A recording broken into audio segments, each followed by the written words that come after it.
लेकिन इस वक्त ये जो जंगी मौसम बना हुआ है आपको छटता हुआ दिखाई दे रहा है। कल कोई अहम ऐलान एक्सपेक्ट कर रही हैं आप डोनाल्ड ट्रंप की जानिब से, क्योंकि बहुत ही अहमियत दी जा रही है उनके इस खिताब को, और जैसे कि उनकी ट्वीट्स और मुख्तलिफ प्लेटफॉर्म्स पर उनके जो बयान सामने आ रहे हैं उसमें भी ये कहा जा रहा है कि 2 से 3 हफ्ते में जंग ख़त्म हो या ना हो, अमरीका जो है इस ईरान के खिते से या इस खिते से वो निकल जाएगा। देखें, सबसे पहले तो ये प्रिडिक्ट करना बिल्कुल इम्पॉसिबल होता है कि अब नेक्स्ट डोनाल्ड ट्रंप साहब क्या कहने जा रहे हैं, बिकॉज वो बहुत ही फिकल माइंडेड हैं और उनका कुछ नहीं समझ आता कि वो एक वक्त क्या कहेंगे और दूसरे वक्त यू टर्न लेके बिल्कुल ही उससे ऑपोजिट कोई बात वो कह देते हैं। जहां तक उनके फिलहाल बयानात का ताल्लुक है कि जी हमने तो अपने हदफ जो है वो हासिल कर लिए हैं और हमारा हदफ तो रिजीम चेंज नहीं था, वो तो वैसे ही आ गया, और अब हमारा तो हदफ ये था कि वो न्यूक्लियर वेपन्स ना बनाए।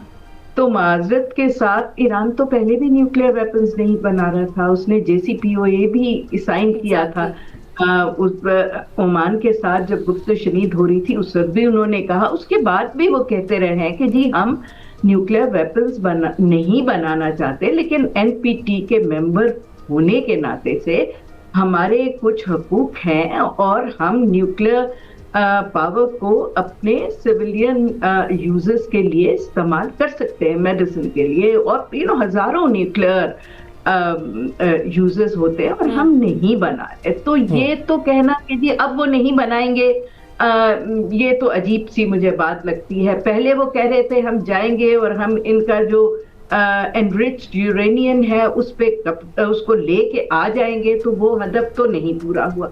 दूसरा वो कह रहे थे कि जी हम अब जो है वहां पे लैंड फोर्सेस जो है वो लैंड करेंगे, वो भी मेरा ख्याल है उन्हें बहुत अच्छी तरह समझ आ गई है कि शायद पॉसिबल नहीं। बिल्कुल। तो अब ये जो वो बातें कर रहे हैं, ये बेसिकली जो उनको इंटरनल प्रेशर आ रहा है, जो उनको दुनिया में आइसोलेशन नजर आ रही है, उससे ये बेसिकली वो कभी भी नहीं कहेंगे, ईगो तो उनकी इतनी ज्यादा है कि जी हमें ढेर सारी मार पड़ी और हम जो करने निकले थे उस पे हमारे पीछे इस वक्त कोई खड़ा हुआ नहीं है। तो और नेचुरली वो जैसे आपने खुद कहा कि वो अपने एलाइज से भी खफा है, गिला कर रहे हैं, बड़े सख्त पैगाम भी उन्हें दे रहे हैं नगमाना साहिबा। वो यही कह रहे हैं अपने यूरोपीय इत्तेहादियों को कि तेल चाहिए होगा तो अब खुद ही जाकर ले लें, और जो कुछ हमारे साथ आपने किया है अमेरिका भी इसे याद रखेगा आगे आने वाले दिनों में। बात ये है कि जब इस चीज़ को वो मान चुके हैं कि अब डील हो या ना हो 2 से 3 हफ्तों में अमेरिका निकल जाएगा खुद ईरान से, और फिर उन्होंने ये भी कहा कि उसके अमेरिका के जाने के बाद फिर स्ट्रेट ऑफ हॉर्मज़ भी खुद ब खुद खुल जाएगा, उसका मसला भी नहीं रहेगा।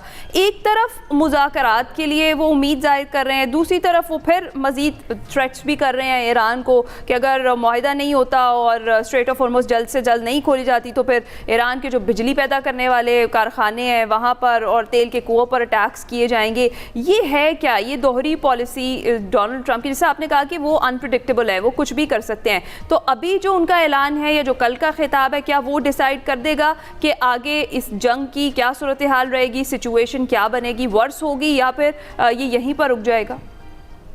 देखिए, खिताब तो जहां तक मेरी नाक़िस राय में है, वो अपने जो इंटरनल वहाँ इस कदर का उनके खिलाफ एक महाज बना हुआ है इस वक्त, आई थिंक उसको पैसिफाई करने के लिए है। इसमें बहुत ज्यादा ब्रवाडो होगा कि जी हमने तबाह कर दिया उसको और हमने बिल्कुल इनकेपेबल बना दिया है, और जैसे वो अभी भी कह रहे हैं कि जी हमने उनकी न्यूक्लियर फैसिलिटीज तबाह कर दी हैं, नेवी तबाह कर दिया फलाना, और बिल्कुल जो है वो रिजीम चेंज तो ऑलरेडी हो गई है और बड़े ये रीजनेबल लोग आ गए हैं। तो ये सारी बातें वो दुनिया तो नेचुरली इन पे इतना ज्यादा कान नहीं धरेगी, लेकिन अमेरिकन पब्लिक के लिए वो बेसिकली ये कर रहे हैं। बट लेट्स सी कि क्या कहते हैं।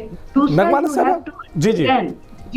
उसमें यू हैव टू अंडरस्टैंड कि इस वक्त जो बाकी इम्पोर्टेंट पावर्स हैं उनके एलाइज तो कोई उनके साथ नहीं खड़े, और जो उनके क्रिटिक्स हैं वो तो वैसे ही नहीं खड़े, जाहिर सी बात है। और इस वक्त जो खामोश पावर्स हैं जिनका बहुत ज्यादा वेटेज है जिनकी, जैसे रूस और चीन। तो कल जो चीन ने कहा है और पाकिस्तान और चीन का जो एक जॉइंट निकला है स्टेटमेंट, जिसका आपने भी तस्करा किया, उसको एनालाइज करना बहुत इम्पोर्टेंट है। और उसमें 2-3 चीजें जो हैं वो बहुत क्लियर मैसेजेस गए हैं डोनाल्ड ट्रंप साहब को।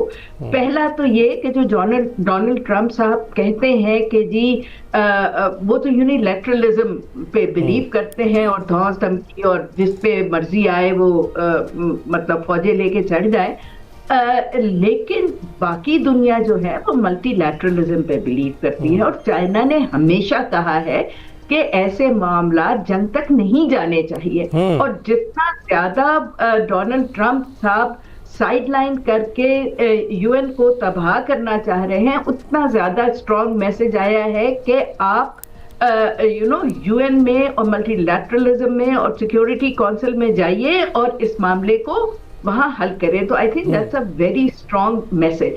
दूसरा, उन्होंने बहुत क्लियरली ये कहा है और दुनिया बाकी भी यही कह रही है कि जी आप सिविलियन टारगेट्स नहीं हिट कर सकते, it is not permissible under international law. तो सिविलियन टारगेट्स ईरान तो नहीं हिट कर रहा, वो सिर्फ अमेरिका और इजराइल हिट कर रहे हैं। तो I think such a strong message from China is very important. दूसरा, उन्होंने ये जो कहा है कि जी फौरन से बेशतर अलाउ किया जाए कि जो ह्यूमैनिटेरियन असिस्टेंस है वो खोली जाए। हाँ। तो देखें, ह्यूमैनिटेरियन असिस्टेंस इस वक्त तो पैलेस्टाइन के लिए ज्यादा इम्पोर्टेंट है। उनके जो जगह वो कब्जा किए हुए हैं ईरान में, तो फिर भी सिचुएशन बेहतर है। तो आई थिंक वो भी एक बहुत स्ट्रॉन्ग मैसेज है कि जो वहाँ पैलेस्टाइन में वो कर रहे हैं वो शायद एक्सेप्टेबल नहीं है।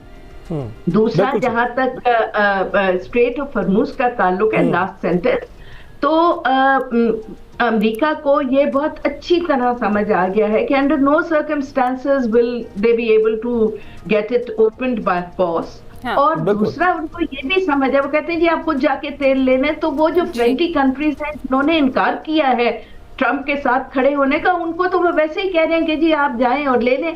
बल्कि अमेरिका के सिवा तो बाकी भी वो उनको कह रहे हैं कि जी ठीक है आप युआन में पेमेंट्स करें और हरमुज को हमने टोल बना दिया। आप बिल्कुल नगमाना साहब, यही जानना चाह रहे हैं आपसे कि यहाँ पर अब चीन की जो पोजीशन है वो किस तरह से मजबूत आपको दिखाई देती है? क्योंकि हमने देखा कि ट्रंप साहब ने मुतालबा किया चीन से भी कि वो मदद करें आप नए हॉर्मज़ खुलवाने में।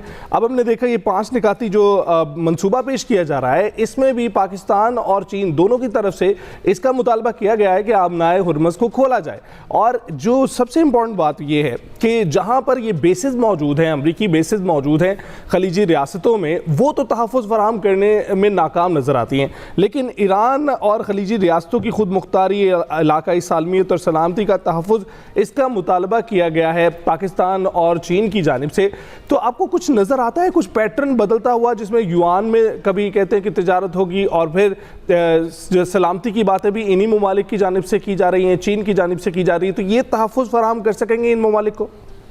देखिए, हमें ये बिल्कुल नहीं भूलना चाहिए कि ये जो हमारे वज़ीर खारजा का और डिप्टी प्राइम मिनिस्टर का चीन का दौरा है, इससे पहले मिडल ईस्ट और गल्फ की इम्पोर्टेंट पावर्स जो हैं, जिसमें तुर्की है, सऊदी अरेबिया है, इजिप्ट है, हम हैं और 5वां ईरान है, तो ये इनसे मुलाकात और बात करने के बाद हमारे वजीर खारजा गए हैं। और जो अलामिया आया है उसमें डेफिनेटली इन कंट्रीज की इनपुट भी शामिल होगी, क्योंकि उसके बगैर ये हो नहीं सकता।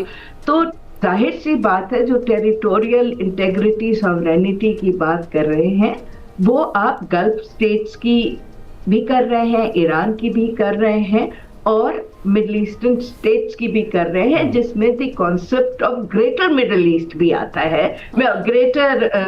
इजराइल भी आता है, जो कि तमाम इन एरियाज की टेरिटोरियल इंटेग्रिटीज को इम्पैक्ट करता है। तो देखिए, स्टेटमेंट्स के बहुत डीप पीछे जाके देखना पड़ता है कि ये इनका मतलब क्या है। और आई थिंक ये एक जॉइंट मैसेज है on behalf of Pakistan with a very strong partner China, but it also has the voice of the Gulf and Middle Eastern people. तो ये बहुत ही माकूल, बहुत ही जामे 5 नुकात है, और इन पे अगर अमल किया जाए तो ये बहुत अच्छे तरीके से, एहसन तरीके से ये मुज़ाकरात के सॉर्ट ऑफ डायलॉग के थ्रू, नेगोशिएशंस के थ्रू मसाइल हल हो सकते हैं। अच्छा नगमाना साहिबा, इस सब सिचुएशन में जो अभी हम बात कर रहे हैं, जो पाकिस्तान का रोल है ख़ास तौर पर, जिस तरीके से पाकिस्तान की सिफारती कोशिशें चल रही हैं, इस हवाले से यही चीज़ सामने आ रही है कि पाकिस्तान एक तवाज़ुन बरकरार रखने की कोशिश कर रहा है, क्योंकि ईरान के साथ हमारे ताल्लुकात कुछ और हैं, अमेरिका के साथ कुछ और हैं। तो ये जो सिचुएशन है, इसमें डेफिनेटली कुछ ख़तरा भी है, चैलेंजेस भी बहुत ज़्यादा हैं, लेकिन इसका इनाम भी हो सकता है। अगर ये कोशिश हमारी सफारतकारी की कामयाब हो जाती है तो डेफिनेटली सफारतकारी के जो खेल है इसमें पाकिस्तान को बहुत ऊपर ले जाएगी। देखिए, सफारतकारी में पाकिस्तान हमेशा ही बहुत स्ट्रांग रहा है, डिस्पाइट द मिसपरसेप्शन जो लोगों के जहनों में होता है। पाकिस्तान की डिप्लोमेसी कभी उस तरह फेल नहीं हुई। हमेशा से पाकिस्तान ने अपना national interest first and foremost रख के और बड़ी बड़ी मीडिएशंस भी कराई हैं, फैसिलिटेशंस भी कराई हैं, और हमेशा as I said against the normal perception के लोगों के जहनों में जो है जी पाकिस्तान तो, हमारे लोगों के जहनों में कि जी पाकिस्तान तो इधर उधर डोलता रहता है, ऐसी कोई बात नहीं। और ये एक बार फिर हमने साबित किया है कि हम बहुत sensible, strong, militarily strong, nuclear power with a very huge population, और उसके साथ साथ बहुत अच्छा politically strong democratic government है, और हमारी military capabilities भी किसी से unmatchable है, बिल्कुल unmatchable। तो हम बहुत reasonable हैं, और हमारा weight जो है as a middle power यहाँ बहुत ज्यादा है। और खास तौर पे जब इस वक्त जब चीन को तो हमेशा हम पे कॉन्फिडेंस था, इस वक्त गल्फ और मिडिल ईस्टर्न स्टेट्स को और अमेरिका को भी ये लगता है कि the only country in the region जिस पे सबका इत्तेफाक है कि वो मीडिएशन करा सकते हैं, वो सेंसिबल है, वो पीस चाहते हैं, वो स्टेबलाइजेशन की तरफ जाना चाहते हैं और जाना चाहते हैं। ये बहुत बड़ी एक्नॉलेजमेंट। आप बिल्कुल करेक्ट, बिल्कुल ठीक कह रही हैं आप। अच्छा ये बताइएगा कि इस वक्त जो ये पीट हेग्सेथ की जानिब से दावा किया जा रहा है, ईरानी फौज का मोराल ख़त्म हो रहा है, अमेरिका की ताकत बढ़ रही है, कितनी सच्चाई आपको दिखाई देती है? क्योंकि हमने देखा है कि इससे पहले जो मुल्क जिन्होंने जो अपना इरादा था एटमी हथियार बनाने का उसको तर्क किया, उससे दस्तबरदार हुए, उनका हाल क्या किया गया? और ईरान ने जिस तरह से रेजिलियंस दिखाई है, आपको लगता है कि ये इस तरह से जो उनका कहना है पीट हेग्सेथ का कि ईरानी मोराल गिर गया है, जो 20 साल की उनकी तैयारी है, अब तक गिर गया होगा मोराल? देखें, अमेरिका में डोनाल्ड ट्रंप साहब और उनके जो सपोर्टर्स हैं इस वक्त, और जो उनके हार्डकोर उनके साथी हैं, उनसे आप कुछ भी एक्सपेक्ट कर सकते हैं। वो पंजाबी में हम लोग कहते हैं ना, गोंगलुओं पे से मट्टी झाड़ना। तो अब वो उनको पता है कि वो बुरी तरह फंस चुके हैं, और लेकिन उन्हें अपनी ब्रवाडो भी कायम रखना है, उन्हें अपनी कौम को भी बताना है कि जी ये हमने कर दिया है। Most of the people in America, as you know, वो इतना अपने आप में गुम होते हैं कि उन्हें एक से दूसरी स्टेट का जनरल पब्लिक को इतना पता नहीं होता। फॉरेन ऑफिस का बिल्कुल, मतलब फॉरेन पॉलिसी का और ज्यादा कम पता होता है। और जिस कदर का उनके ट्रंप साहब के खिलाफ आपने देखे, यूएस की तारीख का सबसे बड़ा मुजाहिरा था ये, तो ये उसको काफी शेकन अप है इस वक्त ट्रंप साहब। और हमेशा आपने देखा होगा कि जब चीजें ये फैसिलिटेशन, मीडिएशन, नेगोशिएशंस की तरफ जब जा रही होती है, तो कुछ कम और कुछ कंट्रीज अमेरिका जैसी बहुत ज्यादा रेटोरिक बढ़ा देती हैं, और ताकि टेबल पे जाके कोई जो चीजें कंसीड करनी पड़े। और ये तो जाहिर सी बात है, वो कॉन्स्टेंटली झूठ बोल रहे हैं कि जी न्यूक्लियर हमने उनका खत्म कर दिया, ये खत्म कर दिया और मोराल डाउन हो गया। मोराल बिल्कुल ईरान का डाउन नहीं है। वो तो ये भी दावा करते हैं कि जी जो उनके अब सुप्रीम लीडर हैं वो भी गायब हैं सीन से, वो शायद यू नो शहीद हो गए हैं या वो उनको इनकैपेसिटेट कर दिया गया है। तो इस तरह की तो बातें अमेरिका करता रहता है। आई थिंक उनपे इतना ज्यादा तवज्जो नहीं देनी चाहिए। हमें इस वक्त फोकस करना चाहिए कि हम सारी दुनिया किस तरह इस वक्त उनको देख रही है, यू नो अमन की तरफ जा सकते हैं विदाउट फर्दर डैमेज। और ये बिल्कुल अब क्लियर हो गया है कि ट्रूप्स ऑन ग्राउंड और न्यूक्लियर एग्जैक्टली, और ये सबको पता है कि क्या क्या सिचुएशन है और ईरान किस तरीके से खड़ा रहा। बहुत शुक्रिया नगमाना हाशमी साहिबा आपका। हम खित्ते में अमन के हवाले से बात कर रहे थे, पाकिस्तान और चीन का जो रोल है, जो इंपॉर्टेंट 5 नुकात पेश किए गए हैं, उस पर डिस्कशन हो रही थी। अभी हम जाएंगे ब्रेक पर।